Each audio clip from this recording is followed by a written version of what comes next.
আসসালামু আলাইকুম ওয়া রাহমাতুল্লাহ। ইন্নাল হামদালিল্লাহ নাহমাদুহু ওয়া নাস্তাঈনুহু মান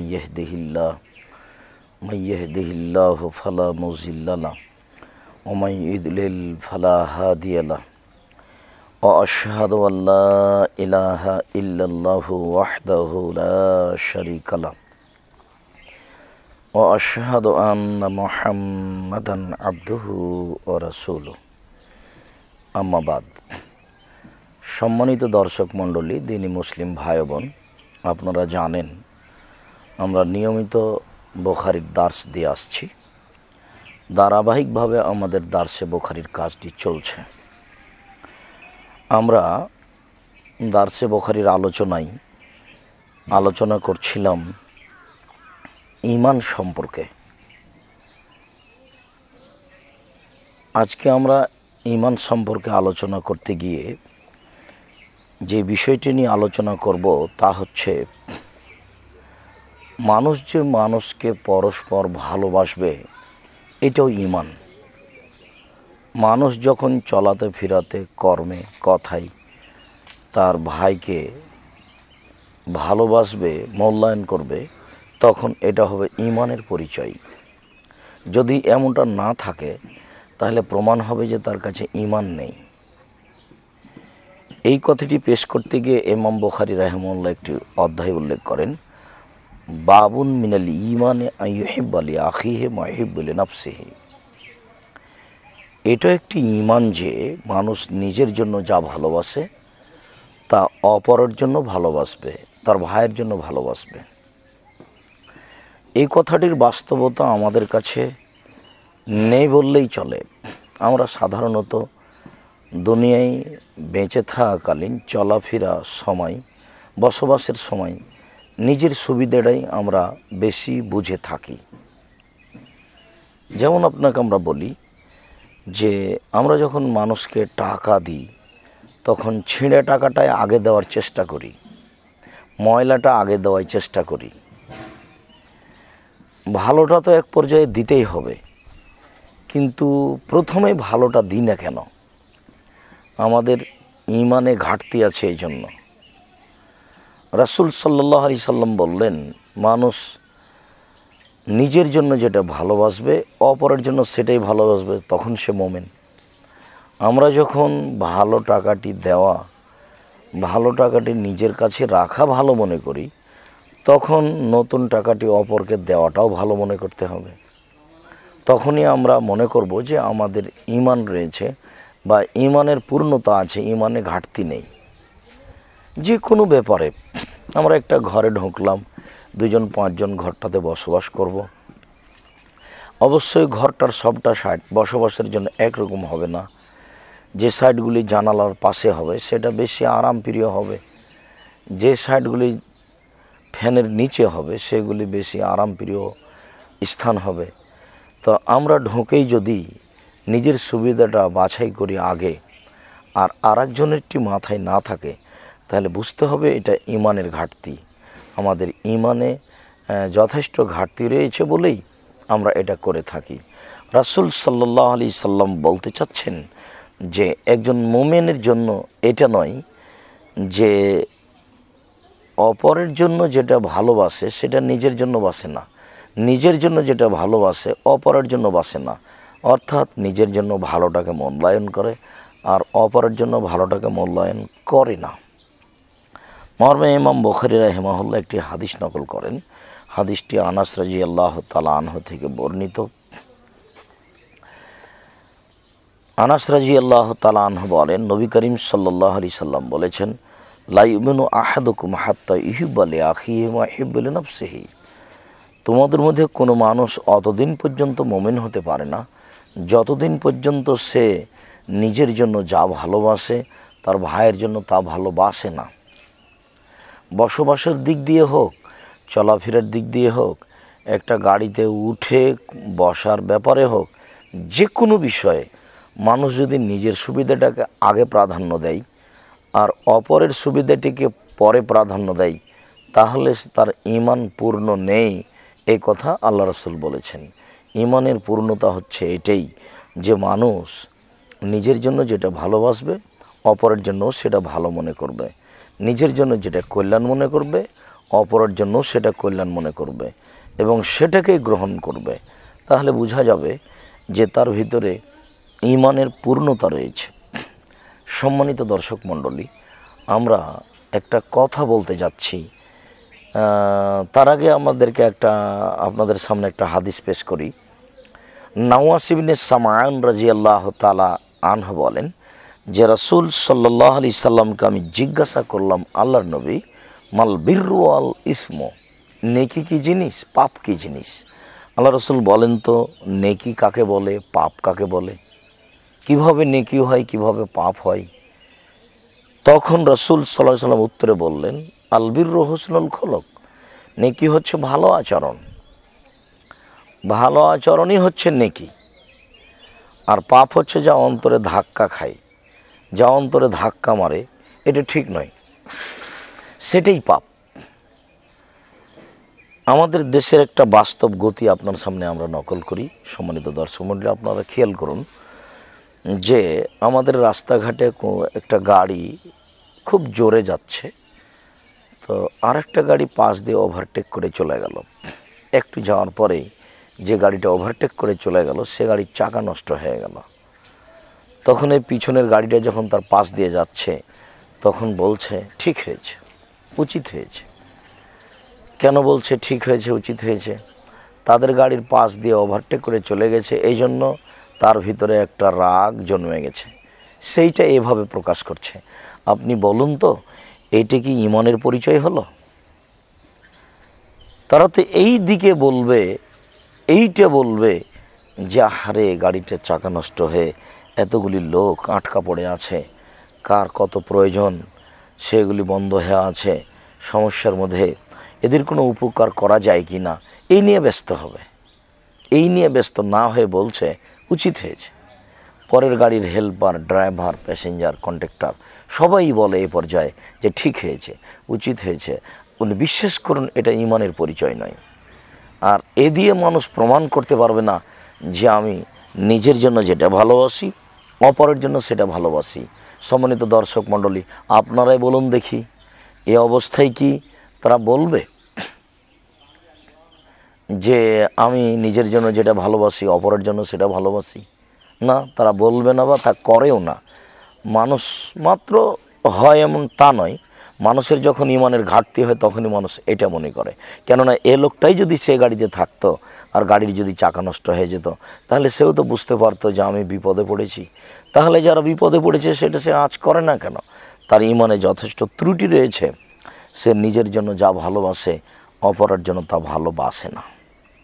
সম্মানিত দর্শক মণ্ডলী, ইমাম বুখারী রাহিমাহুল্লাহ এই বিষয়ে আরও একটি বাব পেশ করেন যা রাসূল সাল্লাল্লাহু আলাইহি সাল্লামকে ভালোবাসা বোঝায়। তিনি এভাবে উল্লেখ করেন, হুব্বুর রাসূল সাল্লাল্লাহু আলাইহি ওয়াসাল্লাম মিনাল ঈমান, রাসূলকে ভালোবাসা ঈমান। রাসূলকে ভালোবাসা মানে কি? তাহলে কি তাকে দাওয়াত খাওয়াতে হবে? তাহলে কি তার সাথে আত্মীয়তা বজায় রাখতে হবে? তাহলে কি তাকে ঘন ঘন ডেকে বাড়ি নিয়ে যেতে হবে? রাসূলকে ভালোবাসা কি? রাসূলকে ভালোবাসা হচ্ছে তার সুন্নাতকে মেনে চলা। রাসূলকে ভালোবাসা হচ্ছে তার আনুগত্য করা। রাসূলকে ভালোবাসা হচ্ছে তার সার্বিক কথাগুলি মেনে চলা।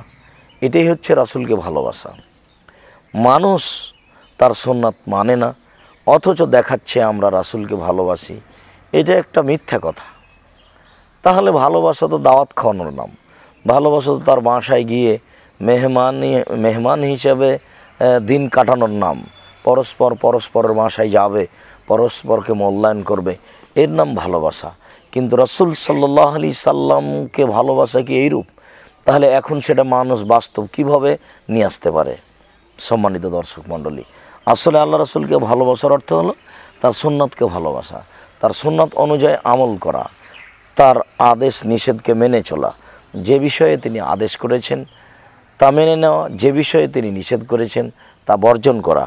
যেটা আল্লাহ তাআলা বলেছেন, ওমা আতাকুমুর রাসূলু ফাখুযুহু ওমা নাহাকুম আনহু ফান্তাহু। আল্লাহ তাআলা বলেন, রাসূল তোমাদের যা দিয়েছেন তা গ্রহণ করো আর রাসূল তোমাদের যা নিষেধ করেছেন তা বর্জন করো। যখন রাসূল সাল্লাল্লাহু আলাইহি সাল্লামের আদেশকে মানুষ মেনে চলবে তখনই তাকে ভালোবাসা হবে। যখন রাসূল সাল্লাল্লাহু আলাইহি সাল্লামের নিষেধকে মানুষ মেনে চলবে তখনই তাকে ভালোবাসা হবে। এই কথাটা আল্লাহ তাআলা নিজে অন্য জায়গাতেও বলেছেন এইভাবে যে ইন কুনতুম তুহিব্বুনাল্লাহ ফাত্তাবিউনি। আল্লাহ তাআলাই নকল করছেন যেই কথাটি রাসূল সাল্লাল্লাহু আলাইহি সাল্লাম বলছেন যে তোমরা যদি আল্লাহকে ভালোবাসতে চাও তাহলে আমাকে ভালোবাসো। আমার ভালোবাসাই নির্ভর করে আল্লাহকে ভালোবাসার উপরে।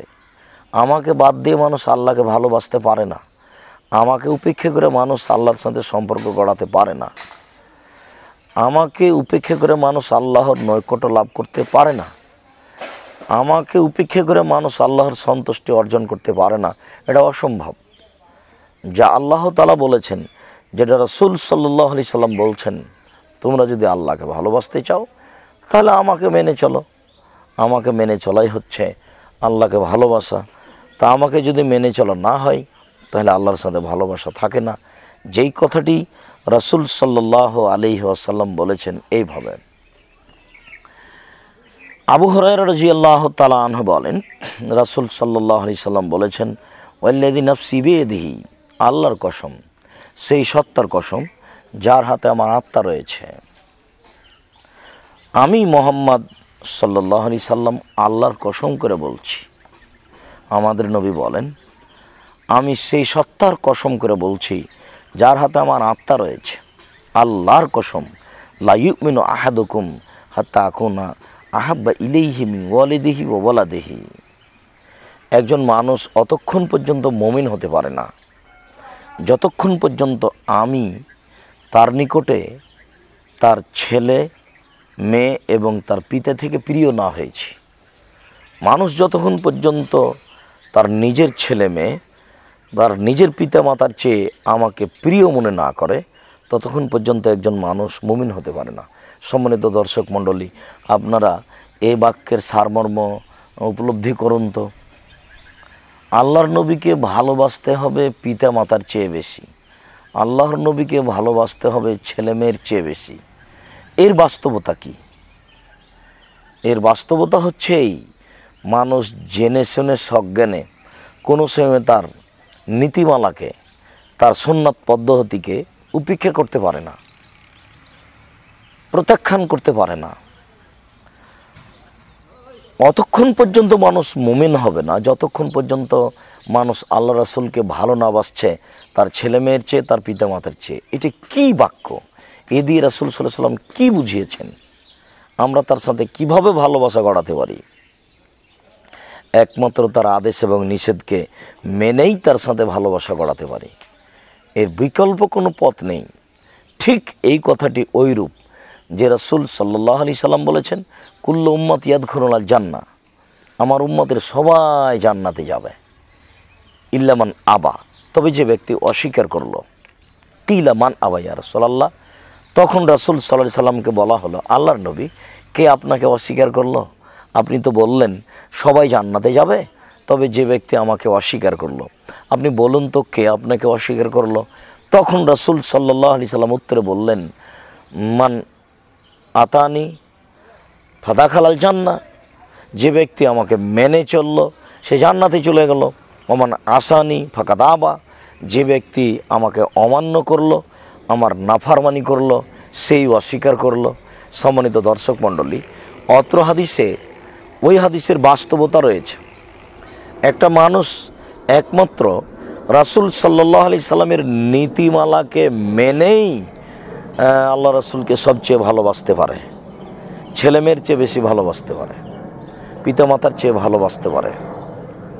পিতামাতাকে ছেড়ে দিতে পারে মানুষ, ছেলে মেয়েকে ছেড়ে দিতে পারে মানুষ, কিন্তু আল্লাহ রাসূলের আদেশকে মানুষ অমান্য করতে পারে না।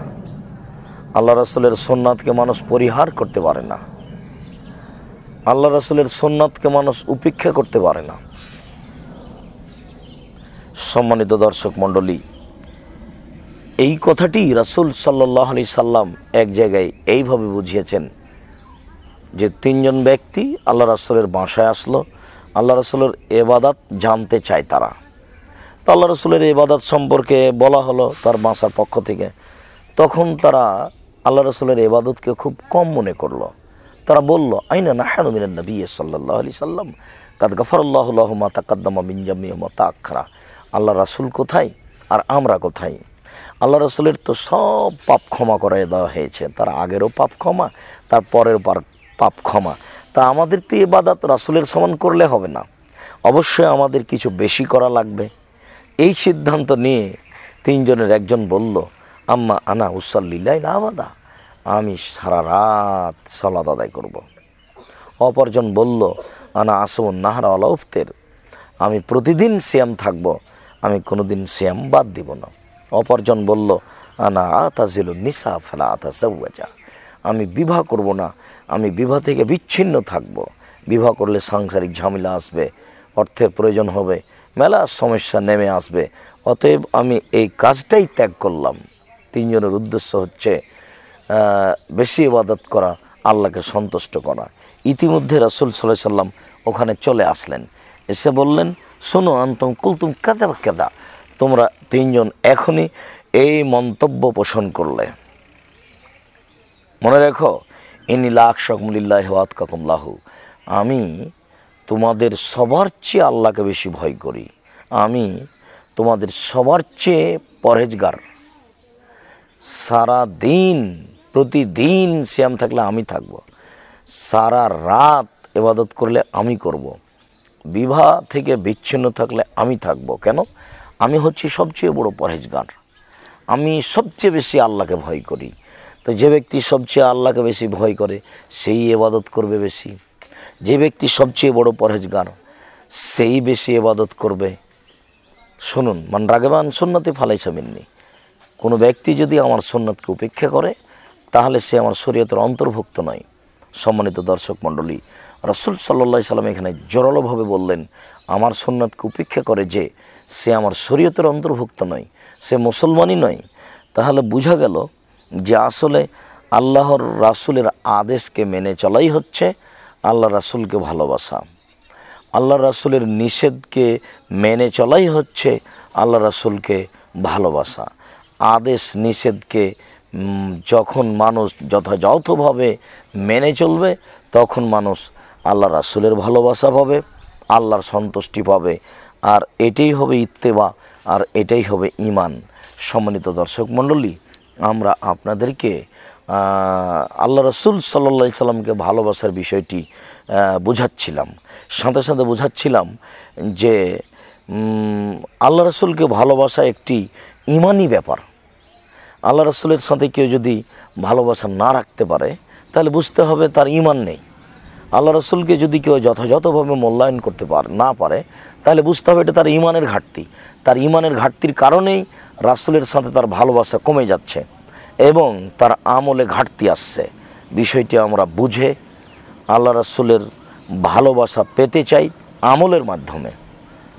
আদেশকে মান্য করব আর নিষেধকে পরিহার করব, তাহলে আমরা আল্লাহ রাসূলের ভালোবাসা অর্জন করব এবং রাসূলের ভালোবাসার মাধ্যমে আল্লাহ তাআলার সন্তুষ্টি অর্জন করব। আল্লাহ তুমি আমাদের এই তৌফিক দান করো। সম্মানিত দর্শক মণ্ডলী, আমরা এই অংশে এসে বলতে চাচ্ছি, আল্লাহ তুমি আমাদের ঈমান বৃদ্ধি করে দাও, আমরা যেন তোমার রাসূলের আনুগত্য করে আদেশকে মেনে নিষেধকে বর্জন করে তোমার সন্তুষ্টি অর্জন করতে পারি। সম্মানিত দর্শক মণ্ডলী, আপনারা জানেন দীর্ঘদিন থেকে আমাদের এই দার্সে বুখারী চলছে। আমরা এখানে আপনাদেরকে একটি কথা পেশ করে থাকি, সেটা হচ্ছে জামিয়া সালাফিয়া।